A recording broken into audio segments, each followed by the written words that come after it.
Halo teman-teman, kembali lagi di Om Hackintosh. Di kesempatan kali ini kita akan menjawab komentar dari teman kita yang satu ini ya. Jadi teman kita ini meminta untuk dibuatkan config atau contoh config atau EV untuk soket AM4 ya, AM4 di macOS 15. Jadi di sini saya akan mencoba untuk memberikan sedikit settingan saya di desktop. Kalian bisa tontonin video ini sampai selesai ya, supaya kalian tahu untuk pengguna AM4 atau Ryzen, CPU Ryzen, kalian bisa tontonin sampai selesai ya. Dan menurut saya sih gini teman-teman ya, untuk AM4 di Sequoia dan Sonoma itu tak rasa sama ya teman-teman ya, nggak ada perbedaan ya, tak rasa masih sama. Dan kalian bisa coba contoh dari config yang saya bikin ini. Di sini ada beberapa config dan mungkin akan saya buka settingan yang mesti kalian pakai ya. Oke, kita lanjut ke desktop. Oke teman-teman, kita sekarang berada di desktop dan kalian bisa cek. Nah di sini kita punya settingan untuk EV ASRock B450M HDV R40. Nah di sini kita pakai Ryzen 5 3400G. Nah untuk dataset dari Ryzen 5 3400G ini dia pakai soket AM4 ya teman-teman ya, dan maupun juga masih pakai soket AM4 untuk CPU AMD nya ya. Nah di sini yang dibutuhkan apa? Yang dibutuhkan masih sama, yaitu EC dan juga CPUR ya teman-teman ya, atau USB-X. Kalau kita cek di Dortania, kalian bisa cek di Dortania, itu yang dibutuhkan cuma EC USB-X dan juga CPUR, seperti itu ya. Kalian bisa cocokkan juga dari BIOS name dari CPU-nya. Dari Windows biasanya kelihatan PRC00 untuk SSDT CPU-nya.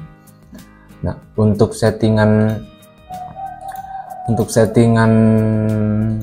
driver, nah drivernya yang dipakai hanya OpenHFS, Open Runtime, sama Reset NVRAM kalau saya ya. Dan juga bisa diaktifin untuk kanopinya, untuk bootcamp-nya, untuk bootloader-nya ya. Nah di sini untuk driver cache-nya atau untuk driver tambahan, kalian mesti tetap pakai yang namanya SMC prosesor AMD sama AMD Ryzen CPU Power Management.cache, masih tetap dipakai dua ini ya teman-teman ya. Nah seperti ini teman-teman ya. Untuk drivernya kalian bisa pakai ini. Nah untuk settingan config-nya kita bisa buka menggunakan versi OpenCore yang baru. Kalian bisa cek. Nah di sini pakai CPUR, dan ini sebenarnya di dalamnya cuma ada SSDT plug dan juga USB-X ya teman-teman ya, di dalam Hakin RZ ini modifan saya sendiri.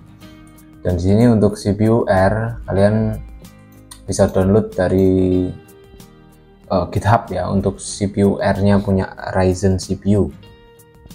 Oke, untuk patch-nya nggak ada, kalian cukup misal kalian ada PS2-nya kalian bisa tambahkan ini, kalau nggak ada nggak perlu.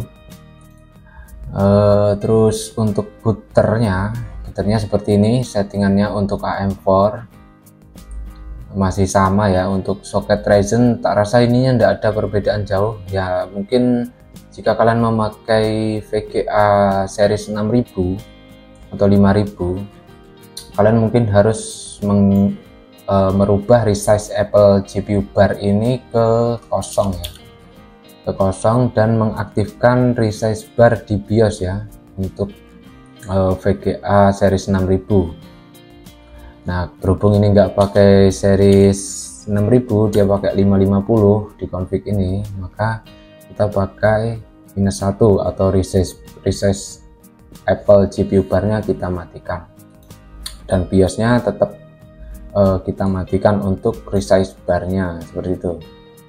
Nah ini berfungsi juga ketika kalian menggunakan iGPU Ryzen. GPU Ryzen kalian butuh merubah menjadi 0. Contohnya Vega ya. Vega itu biasanya harus di-on-kan untuk resize barnya. Ini dirubah ke 0 atau 0. Nah, untuk device property ini masih kosong karena kita tambal via SSDT. Nah, untuk settingan cache-nya yang dipakai ya cuma ini ya teman-teman, yang ini di off kan, ini nggak kepakai ya teman-teman, kalian bisa cek. Nah, untuk metode simple kalian bisa pakai untuk metode USB kalian bisa mapping dulu pakai USB toolbox di Windows, dan untuk metode yang paling simple kalian bisa tambahkan USB toolbox.cache ini lalu utb-map.cache. Atau misal kalian mau inject SSDT, kalian bisa inject via SSDT untuk masing-masing port USB-nya. Nah, ini masih kepakai untuk AMD Ryzen CPU Power Management.cache sama SMC prosesor AMD.cache masih dipakai ya. Untuk ini sebenarnya sama dengan ini, cuma dirubah namanya aja teman-teman ya, seperti itu. Bisa pakai dua-duanya ya, tapi kalau di dalam ininya sama mungkin akan ke disable otomatis, biasanya seperti itu. Nah, untuk driver yang lain itu sebenarnya nggak terlalu dibutuhkan untuk metode install ya. Yang dibutuhkan itu untuk metode install itu cuma ini ya, Apple MCE, Lilu, misal NVMe nya kalian nggak keinjek atau dia terbaca sebagai eksternal, kalian bisa tambahkan NVMe fix ini, tapi jika error kalian bisa matikan. Untuk tambahan kayak Radeon sensor segala macam ini nggak perlu ya untuk metode install. Nah, untuk metode install yang dibutuhkan MCE, Lilu, Virtual, SMC, AMD Ryzen CPU, sama buat Evergreen kalau kalian pakai grafik yang natif gitu ya. Kalau kalian nggak pakai grafik card yang natif, kalian bisa pakai NUT-RAD ya, NUT-RAD untuk iGPU Vega ya, Vega 11, 8 sama 9 kalau nggak salah ya, saya lupa. Setelah itu kalian setting bagian dummy power managementnya itu ke on, ini di on, terus ke bagian quartz-nya ini disesuaikan seperti ini ya. Ini sebenarnya nggak perlu ya untuk disable IO mapper, tapi ini saya on kan aja nggak apa-apa. Nah, ini untuk custom SM BIOS ini berhubungan sama platform info ya, nanti harus di custom kalau misal mau custom. Kalau mau create ya ini dimatikan custom BIOS-nya. Terus apalagi, provide current CPU info ini harus on ya teman-teman ya, provide current CPU info harus on, dan juga patch. Nah, ini patchnya, untuk patchnya kalian bisa download di AMD Ryzen TOS atau Ryzen Hackintosh patch untuk CPU masing-masing. Nah, di sini kalian bisa pastekan via please editor atau property ya. Nah, di sini misal kita ke please editor, ke kernel, nah nanti kalian akan dapat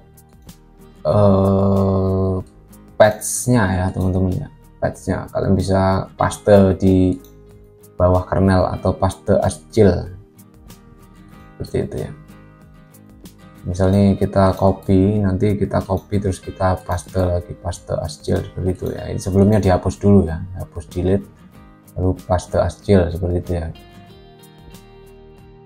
Nah, setelah dapat itu nanti kalian buka di dalam sini, dalam pakai property misal ya, pakai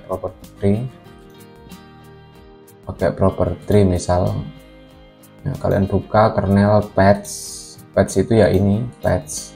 Ini patchnya di via property biasanya muncul. Nah, di sini urutan 1 2 3 4 ini kalian harus cek ya teman-teman ya. BA04 BA04, terus BA804, sama pokoknya yang ada kode ini, kode B8 ini kalian rubah belakangnya sesuaikan dengan jumlah core pada CPU kalian ya, jumlah core-nya, misal core-nya ada 6 ya, dirubah ke 6 semua gitu ya, 6 semua. Atau ini kan berhubung ini 4, makanya saya suruh data sebelum penginstalan itu untuk itu teman-teman ya. Ada berapa? 4 core, berarti kita akan merubahnya menjadi 4. Nah, itu Windows 8 itu ya teman-teman ya.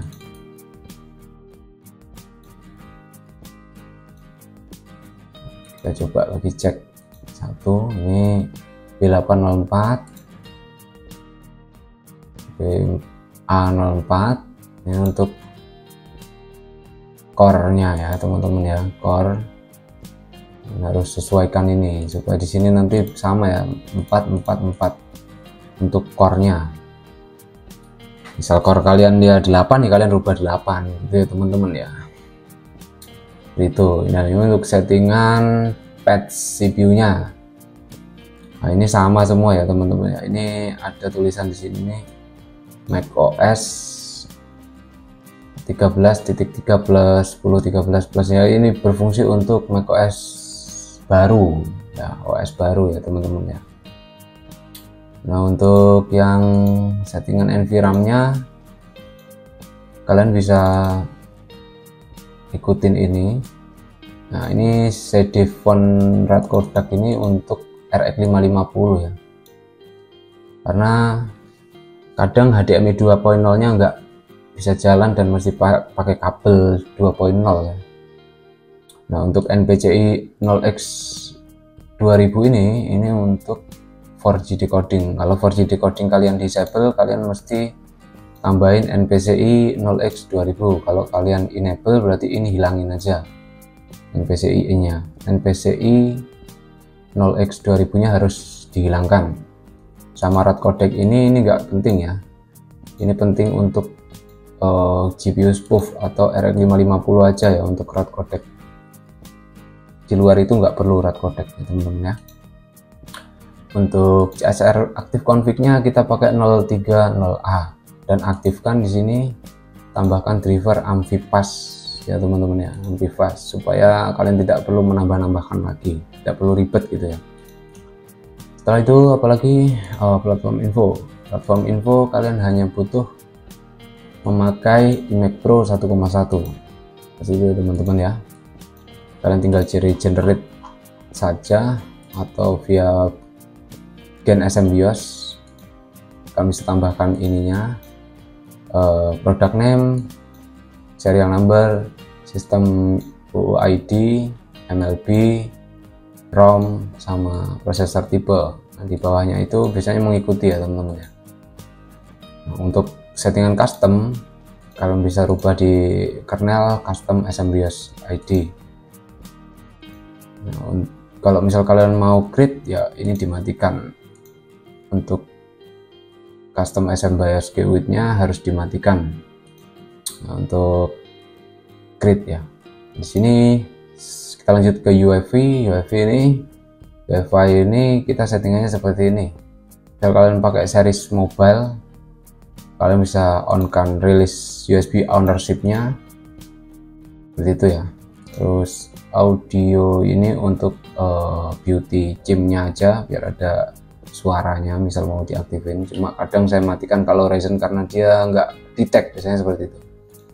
Untuk drivernya seperti ini. Nah, ini sebenarnya nggak perlu ya untuk variabel runtime DXE ini nggak perlu, tapi kalau kalian butuh bisa tambahkan dan di load early ya, jangan di enable, di load early aja. Nah, terus OpenHFS, yang terpenting adalah OpenHFS dan juga Open Runtime. OpenHFS, Open Runtime, Reset NVRAM ini saya butuh untuk reset NVRAM. Nah, reset NVRAM ini fungsinya apa? Ketika kita merubah settingan argumen di sini, misalnya kita menambahkan argumen maka ini akan dibutuhkan ya untuk reset environment-nya ya, supaya bisa di reset. Nah, untuk Open Canopy ini berfungsi untuk menambahkan resource ya. Misal kalian butuh boot gym atau beauty image saat booting, kalian bisa tambahkan Open Canopy dan arahkan mix ke bagian picker varian, itu dirubah sesuai dengan directory yang sudah dibuat tadi di folder resource. Nah, ini picker mode-nya bikin eksternal, bukan built-in. Kalau kalian rubah ke built-in, maka yang terjadi adalah bootloader-nya akan menjadi text only, berada di pojokan sini biasanya. Oke, mungkin segini aja ya teman-teman ya. Kalau kalian masih bingung, kalian bisa chat atau komen lagi di bawah, nanti mungkin bisa saya jawab di kolom komentar. Dan untuk pertemuan kali ini tak rasa ini aja. Atau oh ya, satu lagi teman-teman ya, untuk security selalu disable ya untuk OS baru ya. Sementara ini masih belum bisa ya untuk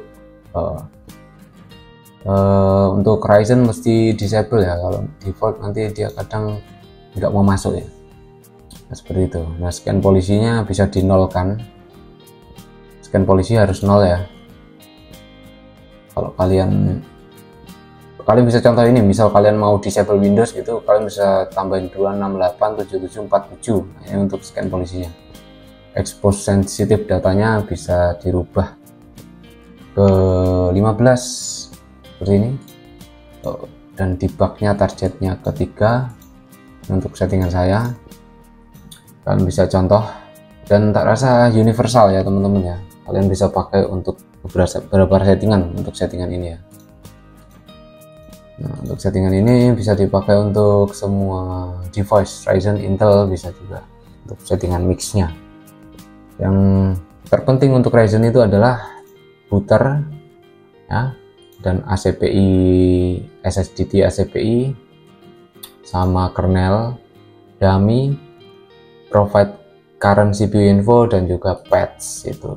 Sama cache-nya yang dibutuhkan cuma ini aja ya teman-teman. Lilu untuk instalasi ya, Lilu buat Evergreen, Virtual SMC, terus Apple MCA Reporter Disabler ini, AMD Ryzen CPU Management, SMC Processor AMD Kex ini, sama AM Amphipass dan Restrict Event nih kalau kalian ada mau merubah nama CPU-nya. Ini cuma kosmetik aja sih teman-teman ya. Untuk Amphipass ini untuk patching biasanya. Misal kalian punya grafik lama atau mungkin WiFi card atau mungkin driver yang perlu di patch menggunakan OCLP, kalian bisa pakai Amphipass ini atau menambahkan Amphipass 80. Amphi sama dengan 80 di boot argumen. Oke, jadi segini aja pertemuan kita kali ini teman-teman ya. Terima kasih sudah berkomentar, dan semoga sedikit banyak menjawab pertanyaan teman-teman kita yang lain ya. Untuk AM4 Ryzen Hackintosh di macOS Sequoia ya. Dan kesimpulannya, macOS Sonoma dan Sequoia itu tak rasa masih sama ya, tidak ada terlalu banyak perubahan. Dan oke, terima kasih sudah menonton video ini. Jangan lupa like, komen, dan subscribe-nya. Mungkin kedepannya kita akan upload video-video baru lagi yang menarik. Terima kasih sudah menonton. Assalamualaikum warahmatullahi wabarakatuh.